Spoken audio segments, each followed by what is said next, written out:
Thank you, Angie and Jeza, for a wonderful, insightful discussion regarding mindfulness. I think we're going to move to the question and answer portion of this. So if you want to join me over there. Okay, so the first question, is this from somebody who emailed in? Yes. Okay, so people have been emailing in our questions during, while we've been speaking. So how does one sign up to the Mindfulness Stress Reduction Program? So I can offer one suggestion is to go to the Center for Mindfulness Studies website and then contact them and let them know that you're interested in the MBSR program. They also they're a nonprofit organization, and so anybody can take the training regardless of income. We offer bursaries for people who can't afford them. Do you know of any other MBSR? Yeah, if you just Google Mindfulness Toronto, you'll find a site called Mindfulness Toronto. It's an organization here in Toronto, and they actually meet monthly at Mount Sinai. But just look for a tab that says Programs, and it'll show you all the people who are teaching MBSR in the GTA. Okay, do we have another question? Yes?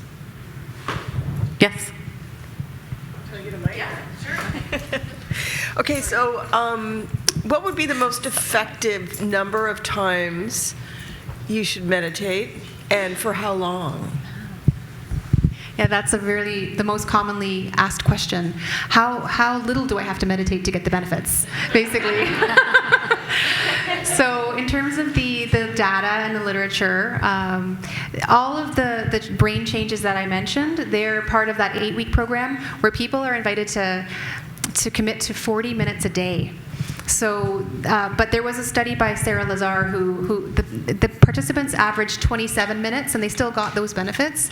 But there are some teachers and students who say that even 10 minutes a day can have a very subjective, improved quality of life. So I tend to err on the side of just start with what you can. Like even if you just start with taking a breath, one breath from time to time, just carving out this new habit of checking in and tuning in. And if it's only 1 minute you can do, then I think that's a great start. I think we have another question over here. I have a question. So I work in conjunction with like an outpatient program, and we do relaxation strategies, but for the clients who are not psychologically minded, who are not ready to accept that this might potentially be beneficial to them, how as clinicians can we gradually introduce this topic? Like, is there any benefit in having them try to participate in these exercises even if they're not acknowledging that they could be beneficial? What do we do? Okay. Just the first thing is, so you're doing relaxation strategies? Yeah, so we do progressive muscle relaxation, some visualization exercises, and I think the program is trying to introduce like mindfulness-based concepts, but we have a lot of people who have chronic pain, which mindfulness can be beneficial for, but they're not really acknowledging the psychological aspect. And so we're trying to introduce these topics, but for the clients who are not ready to accept that this is a potential source of benefit, how can we introduce it? So the relaxation strategies like progressive muscle relaxation, they have an intention and a goal to try to help the nervous system relax, whereas mindfulness is more not striving for a particular state, like not trying to get relaxed or trying to get calm.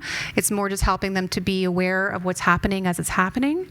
So perhaps starting, I like Jay's instructions at the beginning, which were, you can do what you want. You can drop underneath these instructions. If you don't want to pay attention to the breath, you can focus on something external, like look at the clock.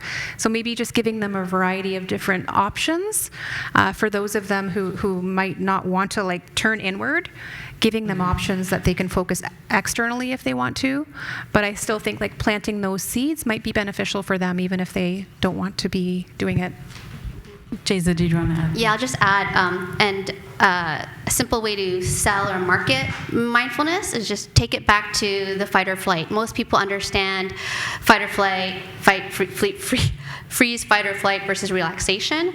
And so just taking it back to how does mindfulness play that role in helping us move into relaxation mode, and how does that decrease pain? So that's, going changing the neural pathways way seems to be a sell for. Yeah, give them the evidence that it can change your neurophysiology, and I find an easy buy-in for a lot of people. Thank you, Angie and Jeza. We too struggle with that as well. I run some mindfulness and relaxation groups, and getting people to buy in can be, so that's helpful information. Thank you very much.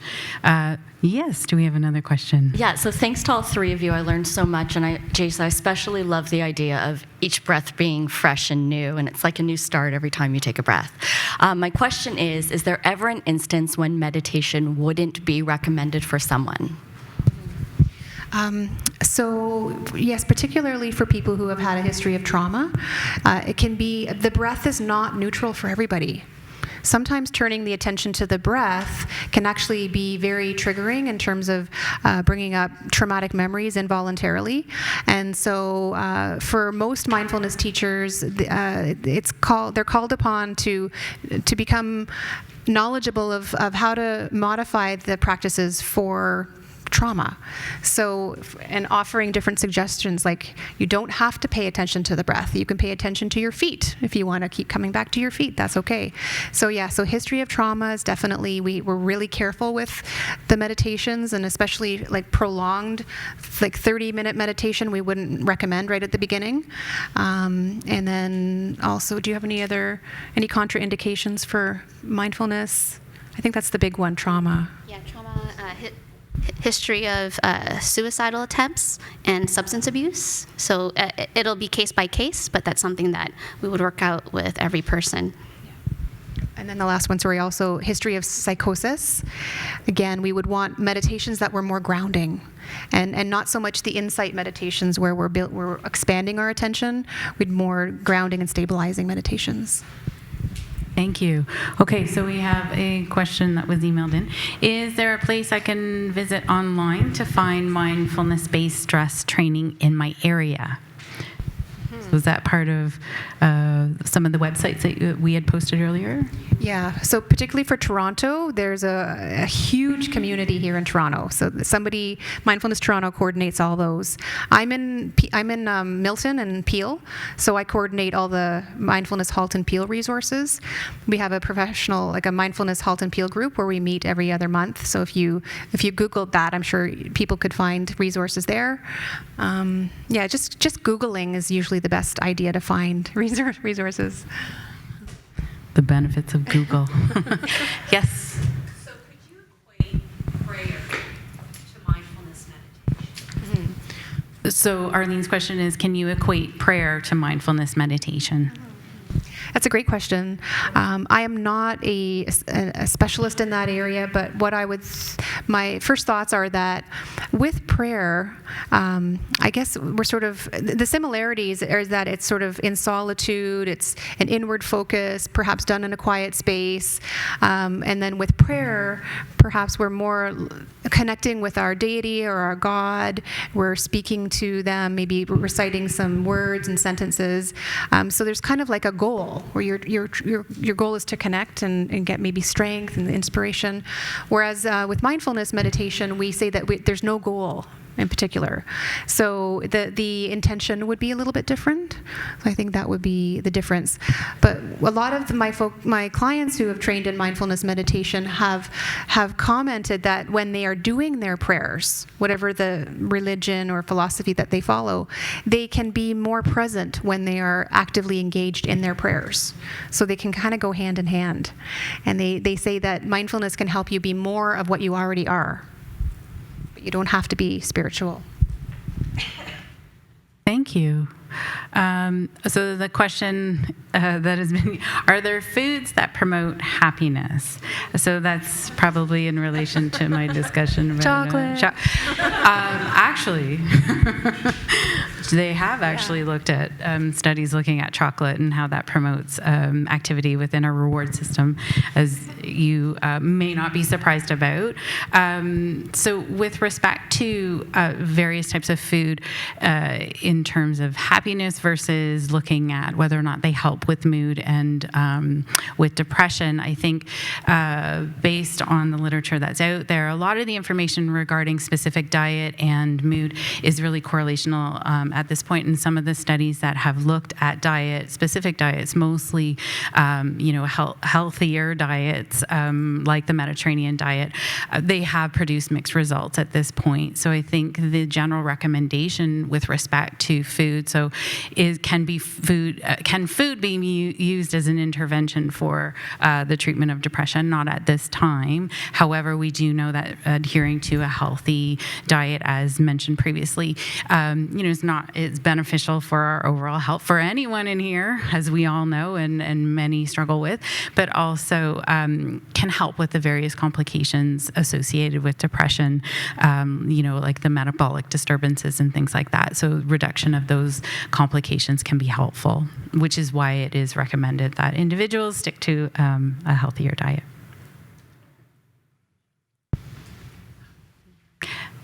All right. Another question. So you had mentioned depression is a recurring condition. What if you have seasonal depression? And because often, like I've seen my clinician and they say, oh, it's just seasonal depression, just and that's all, you just go through the season and get some sun and take some vitamin D. What recommendation would you provide for that? That's a great question. There are various treatments for the different types of depression. So with seasonal depression, seasonal affective disorder, there are individuals who specialize in that, and you could probably see those in consultation. But light therapy is also a well-known treatment for seasonal depression. So whereas, a typical recurrent depression that maybe doesn't have a seasonal pattern, other types of interventions might be appropriate, like medication or therapy. Seasonal light therapy is specific to that. Hello, everyone. I'm just going to conclude this session. Thank you very much for joining us. Thank you, Martha, Angie, Jayza. This has been a fantastic session. I know all of you benefited from it, and hopefully you'll be able to leave this and use mindful meditation as part of your daily practice. I just want to remind you a couple of things. So please remember, tomorrow is Bell Let's Talk Day. Bell has contributed well over $100 million to organizations across the country, really supporting the delivery of a number of mental health services. And we can all be part of that and help to grow that opportunity for these charities. Every time you hashtag Bell Let's Talk, if you have a Bell phone, they will be donating 5 cents for all of us who view the official Bell Let's Talk Day video on Facebook, Instagram, or Twitter. You'll also get help to contribute 5 cents for every view. And you also, they will also do that for viewing this on Facebook, doing the hashtag on Facebook filter or Snapchat filter. But I encourage you to visit the Bell Let's Talk site to get more information. We are also have a couple of things that we're going to hand out today. So Jayza, as you know, is an author. She has an award-winning Amazon book called Purpose in Paralysis. So we are going to be picking 2 members of our online viewers, and they will be winning this, and we'll be reaching out to you about that. And we also have 2 people in the audience here who will get a book. So if you take a look on the left arm of your seat, if there's a little sticker, you are a lucky winner. So I just wanted to thank you again for joining us, and here's some information about Bell Let's Talk. This webinar is being recorded. It will be made available in about a week's time. We will be sending all the viewers the link, so keep an eye out for that, or you can visit healthinnovationseries.com. Please remember to sign on to book the date for Tuesday, March 31st, we'll be doing a session on a recipe for success, looking at all different types of food diets. I think that'll be helpful for several people. And in May, we'll be doing something around exercise. So thank you again to our generous sponsors for enabling this for us and for the community and people globally. And have a wonderful day. Thanks. Bye-bye.